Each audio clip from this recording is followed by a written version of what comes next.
Inspiration is not transformation. How many times have you been on fire to do a thing and 5 minutes or 5 hours later, and certainly by the next morning, it's gone? Welcome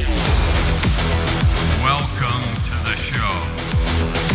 Tired of the hype about living the dream?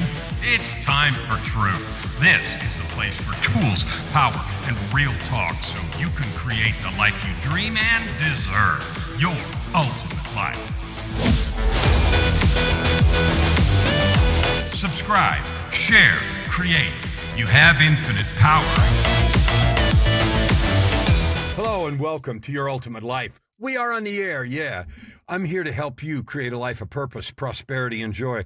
It's the only thing I do. I find people that want to create $100,000 from their life story. I find people that want to live the ultimate life in other ways. I define that as purpose, prosperity, and joy.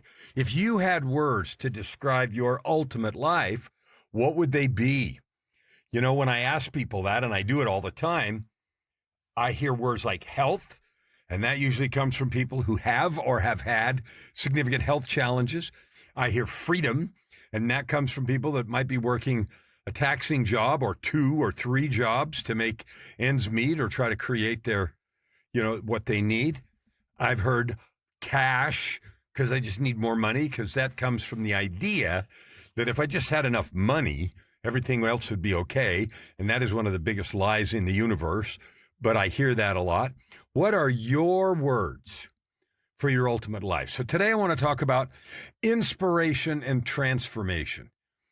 Okay, because I'm a coach, and so I am in the soul, spirit, money, business, personal transformation work. Transformation, big change. You were here, you want to be there, right?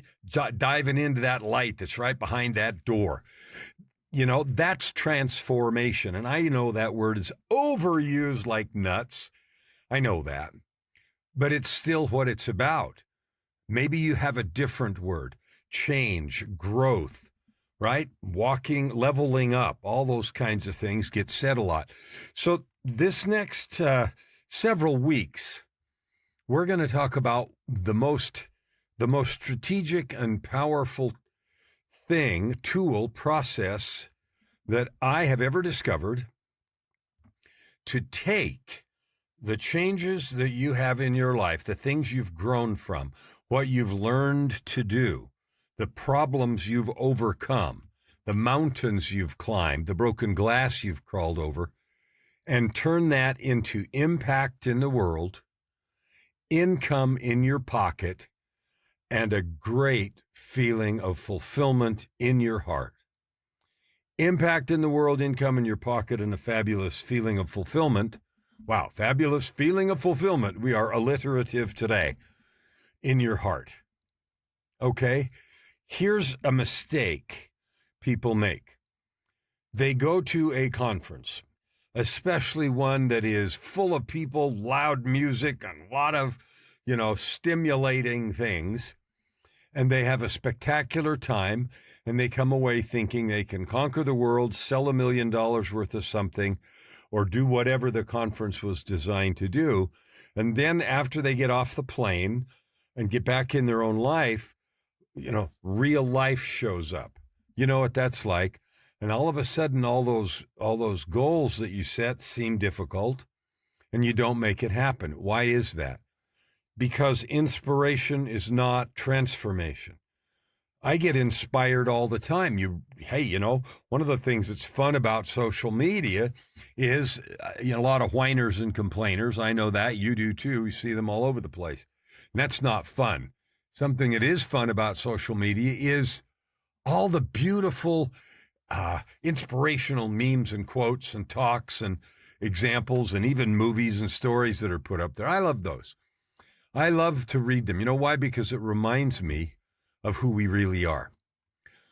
And those things do not do anything other than short-term, maybe tear-jerking, maybe warm, fuzzy heart, unless it's accompanied with something else. So I want to talk about that. And what we're really focused on is that truth, what it takes to turn information into transformation. What does it take to turn those moments of inspiration into a changed life, the ultimate life. Okay, so we're going to honor breakthroughs. That's the buzzword. Breakthrough. When I worked at a company, there was a guy we hired and paid him a boatload of cash to work these workshops all through the company. It was called Breakthrough Focus. And they were fun and interesting and did exactly nothing unless there was a process afterwards to make them real. So we're going to honor the breakthrough, but we're not going to worship it. Okay, we're going to set up the real process to turn breakthroughs into real progress. Okay, here's a lie we keep buying. And this is going to irritate you, maybe, especially those that sell it. But a breakthrough is not a transformation. Straight up, it ain't. If that irritates you, tough. Now, a breakthrough can be real. Don't get me wrong. A revelation can be real. A healing moment can be real. A moment of absolute clarity can be real. A spiritual experience can be and is real. All those things are true. But none of those automatically rebuilds your life or resets it. They only last as long as they last, unless we do something with it. Because here's the truth. A breakthrough opens a door, wide open, but it does not walk your life through it. Okay, it sets up a possibility. You go to an event, hear a song, have a session, read a book, experience a major awakening, and you feel free. And you may actually be freer than you were a minute, a day, an hour ago. And then you go home to the same calendar, the same noise, same spouse, same business, same habits, debts, fears, problems, language, and old emotional defaults, and nothing changes. You just sort of gradually slide back down into it. Now, the question isn't, was the opening real? Of course the opening was real. The real issue is, did your life change in measurable, powerful ways? Did you achieve long-term, sustainable results that are different than you had? Okay? So relief is not reconstruction. Same idea. Feeling free is not the same as living free. You know that. A moment can awaken us, but only a process can rebuild us, right? Okay, so let's talk about how to do this, because I'm not here to diss any of that stuff at all. We find these moments really seductive because they feel good. They feel like you can breathe. Suddenly for the first time, maybe in a day, week, month, year, decade, maybe your whole life, because they can be really intense. They might be emotional. You might cry or dance or sing. They might feel sacred. You might feel connected to the divine. And they often bypass years of resistance and touch something really deep. People use the word deep and bypassing resistance. All those things get said a lot, and I'm not saying they don't. They do, and they touch something, or can, elemental, and maybe burn some stuff out of our core, and that's a beautiful beginning. Now, I'm going to list a few ways that they can happen. These are not all of them, and you probably have some or many. They can come through music. That's one of my favorites. They can come through prayer. That's another one of my favorites. They can come through meditation. That's another one of my favorites. They might come through sound healing. I got a couple of friends that are really good at that. They meet with people and they sing or make noises, vocal noises, beautiful vocal noises, melodies and frequencies that touch people deeply, right? They can come through breath work, where you sit with someone and do a certain series and sequence of breathing. It can come through psychedelic ceremonies. They can come through near-death experiences. I've had those. Breath work I've done, okay? They can come from a conference. They can come from a talk. They can come from a YouTube video. They can come from a book, a word from God. You know, I died and had those conversations. They can come from any moment of truth. I am not subtracting any of their power and value, because they're a necessary starting point, but they're only the first point. So I'm not against moments of inspiration. I am all for them. I seek them. I create them for myself and others. I live by them, and I've had moments that changed the entire trajectory of my life. But the danger in that is the exaggeration, because sometimes we get the idea, I went to the ceremony and now I'm done. I touched God. I touched the universe. Now I know. Maybe you do know, but that doesn't translate into action most of the time. And here's my experience personally and with lots of folks. I have a client who had gone to at least a dozen psychedelic ayahuasca ceremonies, both in South America and in other places, and always needed another one, And I asked, well, what has changed because of the last? Well, we just need a little more clarity. The clarity isn't the engine.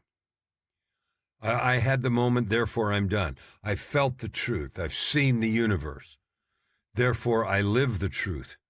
Usually not true. Not because of bad intention, but the preponderance of the past pours all water all over the fire. Unless we do a set of other things, which we'll talk about later. I saw the possibility. Therefore, I have become the person. Boy, if that were true, yeah, it's just not.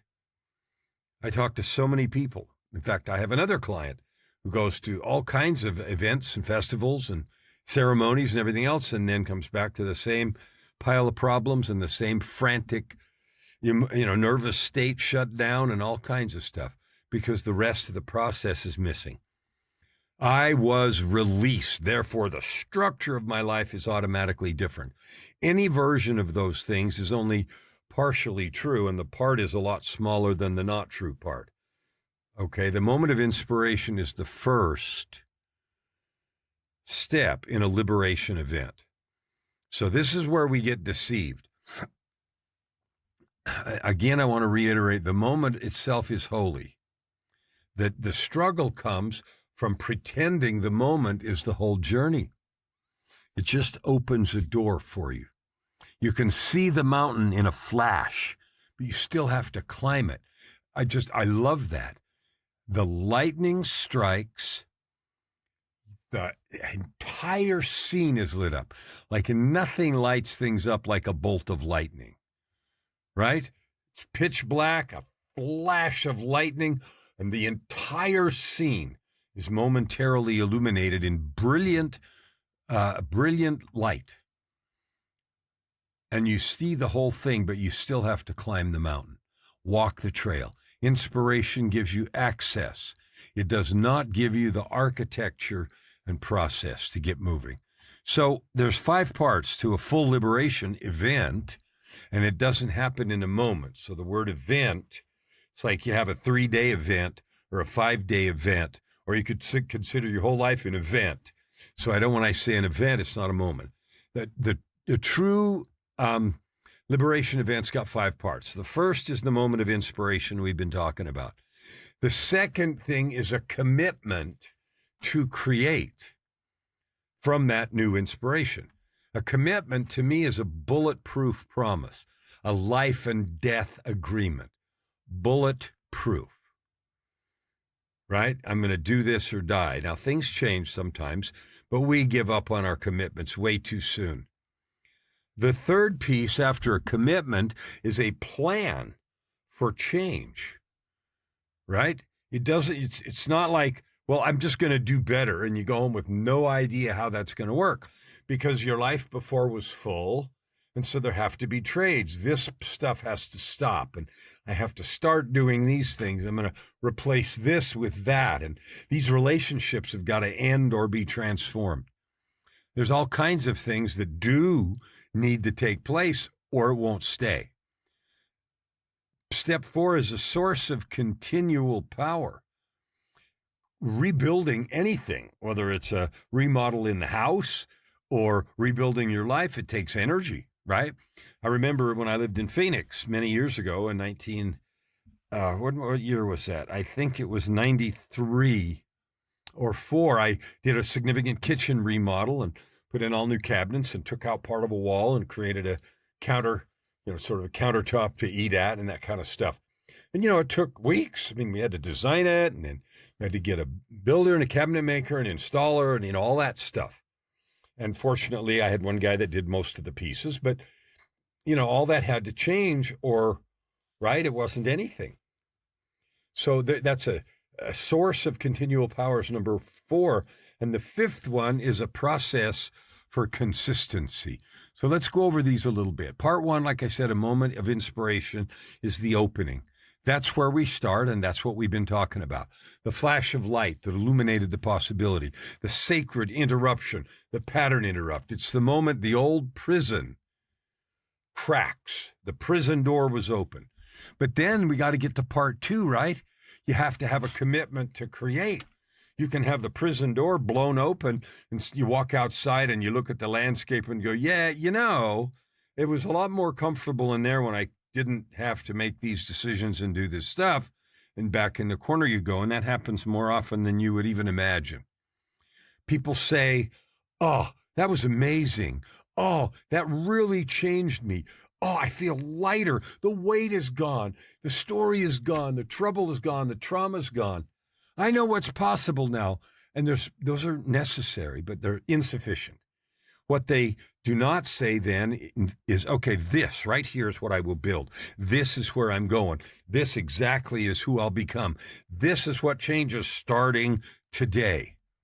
And this is what I will no longer tolerate. That language and those commitments are so important. Then part 3 comes, which is a plan for change. If I say, well, I'm going to paint the house. I am no longer willing to tolerate these drab colors. I'm going to change the house or paint the house. If I don't plan, if I don't figure out what the new color scheme is, if I don't start saving some money or getting some money to buy a lot of paint, and paint's expensive, $20, $30, $40, $50 a gallon, depends on what you buy, and indoor, outdoor, all that stuff, right? There's got to be a plan. Or it'll just sit, it'll slide to the back burner and then off into the sunset. It can't be a vague hope. It can't just be an inspiration. It can't be I'll do better. It's got to be a plan. And here are some of the characteristics of a real plan. What changes on your calendar? What changes do you make in your offer if you're marketing something online? What changes are there going to be in your marriage? What changes are there going to be in your language? What changes are there going to be in how you take care of your body? What changes are you going to make in how you either earn or spend your money, or earn or spend your time? What changes are there going to be in the way you speak, externally and or internally? Because the internal dialogue is actually the most important. What's going to change in how and what you create? All of those things are necessary. Part 4 is a source of continual power. Because, when's the afternoon still going to come? Right? Things just keep going. Resistance is going to come. The old self is going to come knocking. Ding, ding, ding, ding. This is hard. I don't want to do this.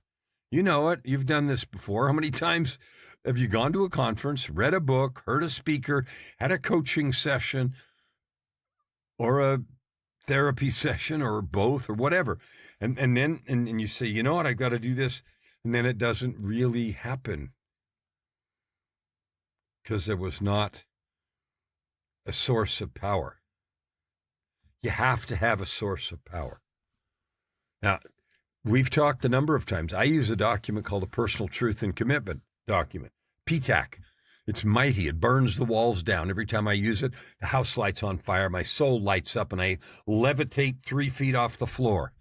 Spiritually, I haven't yet levitated my body 3 feet off the floor, but my spirit every single day.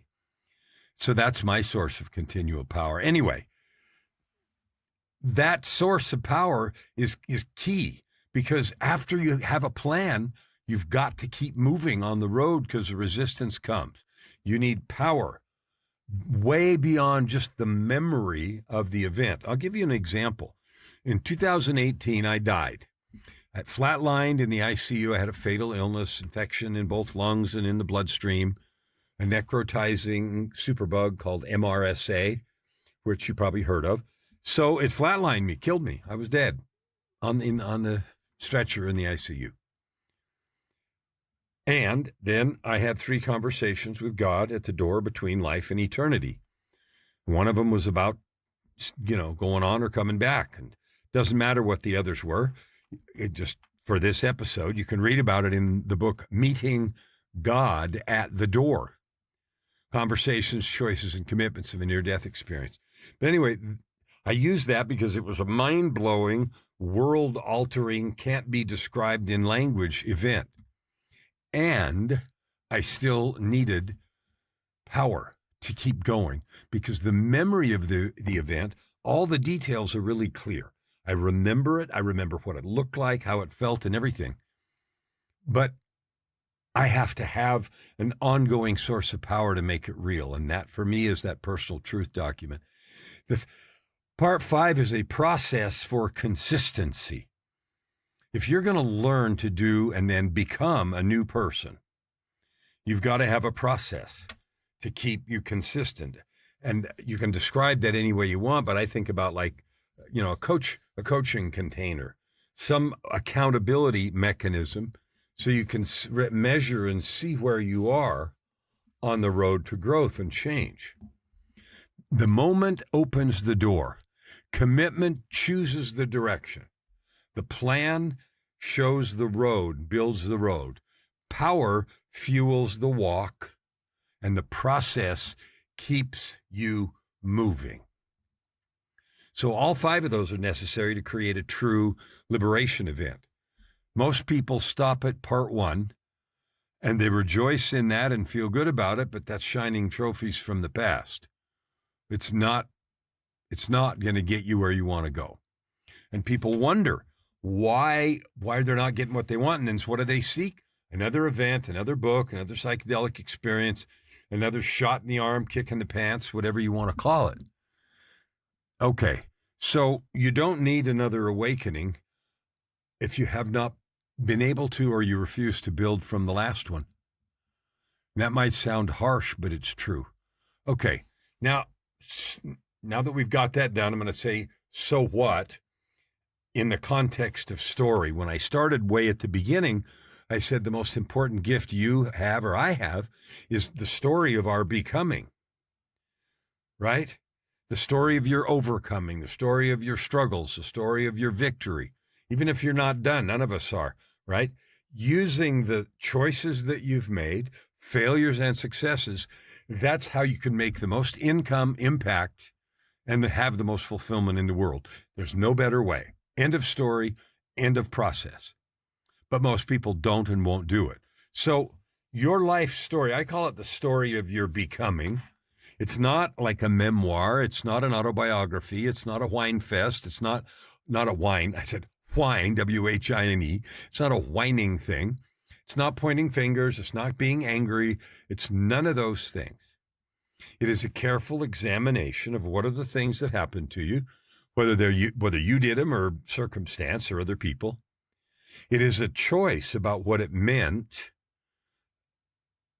Usually it's first a recollection about what it meant then, and until we've all done a lot of work, when something happens to us, what it means at the time is often we get angry, we blame, and that sort of thing. What we choose to do with it is the next piece. So what happened, all the things that happened to us, what those things meant about us, about the world, about possibility, and then what we chose to take from those events, because that's where the strength comes. Okay, if you try to lift something and you can't, and you say, that's an event, I tried to move this and I couldn't. What you chose, or I chose, could be I'm going to go to the gym or adopt another a workout routine because I want to be able to lift that. So that could be what I chose. What I became someone who could do that, lift that thing twice, double that weight, because I said so. I know that's a silly example, but it's no different than you have a marriage and it fails, and then you want to have another relationship and you say, what am I going to do different here? What do I need to become? What needs to happen so that this one succeeds? And I don't go around that same treadmill. You also think about what you know now. So you start with what happened, what you did, what you chose, what you learned, what you know now. And from that ball of questions, you now have something to give. And that something is worth $1 billion to the right group of people, because they need to hear your voice. Maybe they relate to you in a particular way. Maybe it's your age or your generation or where you grew up or the set of experiences that you had in your life. I see over and over again 20 people that all teach transformation, and they all talk about the same things that I do. And when I speak, it appeals to a certain group of them. And when someone else speaks, it appeals to a different group. Why? Because our voices are different. And I don't mean just the sound of the coming out of my mouth. I mean, the voice that we have in the world is different. The experiences are different. The energy is different. And that truth means that there are a group of people waiting specifically for you, your voice, your story, and what you have to share. Okay? Because all of that other stuff, what happened to you and what you did and what you chose, what you overcame and all the rest, now turns into what you can offer, what you can give and or sell and or create a business around. And the business might be something you sell online. It might be speaking. It could be workshops. It could be training. It could be all kinds of things. There's 50 different ways you can monetize this and create power and value in the world. So a moment of inspiration becomes really valuable when it is integrated into the story of your becoming, and you have the other 4 parts, right? Without integration, all it becomes is a memory. You know, going back to my meeting God at the door, it's just a memory of something extraordinary that happened. But if I don't have those other parts and create something valuable in my own life and then to offer others from it, all it is a memory. And that's not what these moments are intended to be. They're intended to be stepping stones for growth. They're intended to equip you and me to serve and bless others' lives. That's what they're intended for. It is an integral part of the story of your becoming. So when you integrate those things, you get authority. Not because you have letters behind your name and you took this or that class, because you have the truth of experience. You've lived through a storm, right? If you think about all kinds of physical things, a person who lives in an area who knows the snowstorms and the winter storms or whatever can be way more of a reliable guide than someone who studied it somewhere else. The scars that you carry, the pain that you have endured, that's your value. And you have what no one else can have because it's your voice, your life, and your experience. That's where writing the books that I talk about all the time matter. It's not about memoir, autobiography, somebody's going to feel good and marvel at you. That's not what any of this is about. It's not to get brownie points or social status. It is to organize and write down what you have to offer and share. That's the key. Organizing it and get figured out what you truly have to offer and how do you offer it in a way that you can make a big impact and make money if you want to. That's the real power of this story process. So a book, in my mind, in my experience, not just in my mind, in my experience, is the most strategic and valuable way to do this. And the reason, because it forces you to answer. Book's a monologue, right? It forces us to answer the questions. What really happened? What did I actually learn? What pattern in my life and story did I discover? What truth did I earn? What victory did I claw my way to? And then next, who needs this information? Who needs this energy? Who needs this assurance? Who needs this encouragement? And that becomes the place or the path that you can make such a difference. Where you can make such a difference. It requires you to think of that because a book's a monologue. So here's a couple of ways to think about this. A book is where your inspiration becomes structure for someone else. It's where your struggling becomes a blueprint for someone else's victory. Writing is not just dictating or typing, it's integration. Somebody said once writing is the doing part of thinking. I don't know who originated it. I heard it in a mastermind I belonged to 10 or 12 years ago. Your story also becomes power when it stops being a memory and starts becoming service. See, most people never realize they have such opportunity to turn their story into service. And when you turn it into service, you rescue lives, you make money, and boy, does it feel good to be of value. Okay, so here's some challenges I want to offer you, and these are kind of confrontational. What inspiration have you wasted? Isn't that heart-wrenching? What inspiration have you wasted? What breakthrough did you celebrate but never built from? What truth did you receive but never obeyed? Those are painful questions, and I even got a couple more. I'm not done. What door opened for you that you never walked through? When I think about that. And the answer's simple. Forgive yourself and walk through now. Not a moment of shame, no moment of flagellation, not a moment of, oh, I should have done. Forget that. You are where you are, and it's time to move. What story are you carrying that has no structure to help people with? Those are really important questions if you want to create the ultimate life and live in purpose, prosperity, and joy. And if you want to have the life you have, create income, impact, and that fabulous, fun, warm, fuzzy feeling of meaning and value in your heart. All right, so here's the deal. I asked those questions not to make you feel guilty, because that doesn't do anything. But I did ask them so you'd get honest. Because some people are addicted to inspiration because it feels good, right? It creates dopamine and lets you feel changed without requiring you to build. It's like signing up for a gym and then not going at all or going very often. So if I or you keep chasing the next opening because I refuse to build anything from the last blast of inspiration, you're not growing, right? You're simply consuming spiritual entertainment. Slap in the face. Argue with me or join me. Okay? You don't want to just consume spiritual entertainment. You want to make a difference, and you're called to make a difference, and you matter right here, right now. So here's an invitation for you. If you know right this minute that you are called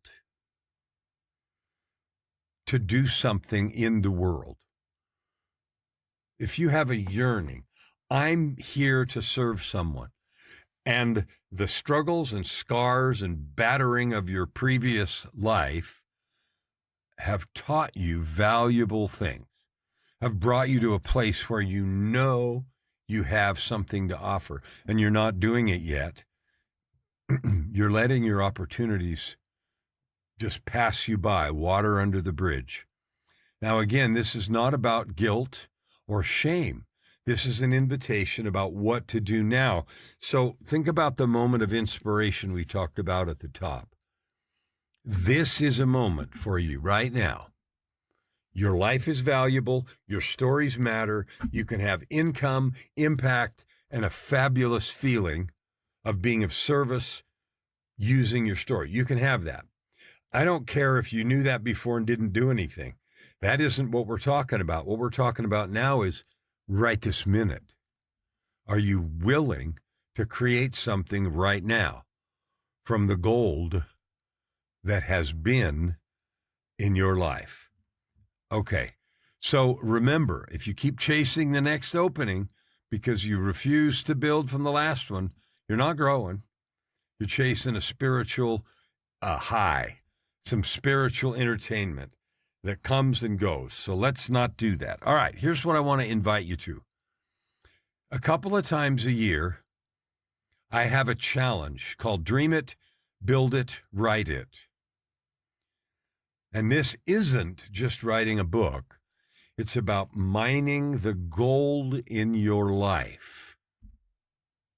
Mining the gold in your life and turning it into a book, a platform, keynote speeches, products and services that will inspire and impact thousands, tens of thousands, perhaps even millions of people. It will pay you well, and it will give you that feeling of doing something really meaningful. This is the very thing that I do and have done for many years. In fact, I did it often enough that that's how I ended up creating the challenges, is because I was helping people with their stories, and I thought I got to do this for more people. All right. This is not because you need another event. So here's an event, dreambuildwriteit.com. The event is actually called Dream It, Build It, Write It, but the URL is dreambuildwriteit.com. Go there right now and explore with me the possibility of the power of your own personal story, the possibility of the power of the story of your becoming. Let me show you how you can turn that into a business, a powerful platform, and make all the difference in the world you can imagine. Because in that challenge, here's what we're going to do. We're going to identify the story of your becoming. If you haven't done that already, we're going to do it. The next thing we're going to do is we're going to stop minimizing what you've lived, because most people just minimize their own experience. Yeah, it wasn't that big of a deal. That's not true. It's never true. All right. The third thing we're going to do is extract the message. So we're going to examine the events of your life in terms of how you got where you are as a person yearning to serve, do good, make a difference. And we're going to extract the message you have. And then we're going to begin building the book. And I say book because it is the most powerful and strategic way to think about and to go through this work. And the reason that it is like I said, it's a monologue. And so you have to think about structuring it in a way that people can follow and they can fall into, right? We're also going to see the authority inside your story. You've lived a life different than anyone else's, and that means your lessons and the learning you have is also different than anyone else. And it's going to stay there in the closet of your mind unless you decide to do something. This is your invitation. So here is your call to action. CTA, right? You've heard that before. If you have considered ever writing a book, or you've already written one, but it's not doing anything, and you haven't created the follow-on products, that's just like going to an event and coming home and doing nothing. If something in you knows that the story of your becoming is still waiting to become useful and powerful, then go to dreambuildwriteit.com and sign up. Okay, the next challenge is in September of 2026, as I record this, which is a few months out. Go to dreambuildwriteit.com and register right now. But don't just register. Block it out on your calendar.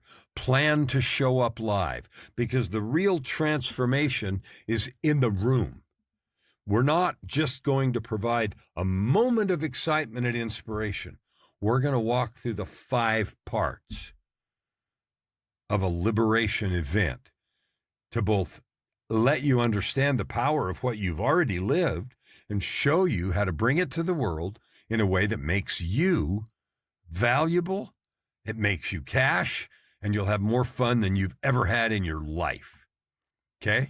So the transformation, as I said, is in the room, and there's going to be a live-only super valuable bonus gift. So you ought to plan, block it on your calendar. And let me show you how your story can become a book, an authority platform, and offer a real income path. It really can, and you're free to ignore it. But why would you do that? All right, so you don't need another moment of inspiration that fades. You need to build from ones you have already received. The entire journey of your life provides the gold mine that you already have. We just got to mine it and organize it and get it in the world. Now, here's what I know. Your ultimate life is within your reach. You can live a life of purpose, prosperity, and joy. I used to not think that was possible, and it was for somebody else, just like we all do sometimes. I live it now. Purpose, prosperity, and joy every day, all day. I love my life. I love every minute of it, every person in it, and everything I do, including you, because you're amazing. Your ultimate life is within your grasp. Don't move it to the back burner and let it sit there and let it slide by for another day, week, month, year, or decade. You're divine. I love you. You have every right and capability starting right now to build your ultimate life. Never hold back and you'll never ask why. Open your heart and this time around. Right here, right now. Your opportunity for massive growth is right in front of you. Every episode gives you practical tips and practices that will change everything. If you want to know more, go to KellanFluckigerMedia.com. If you want more free tools, go here, YourUltimateLife.ca. Subscribe. Share. Stand with your heart in the sky and your feet on the ground.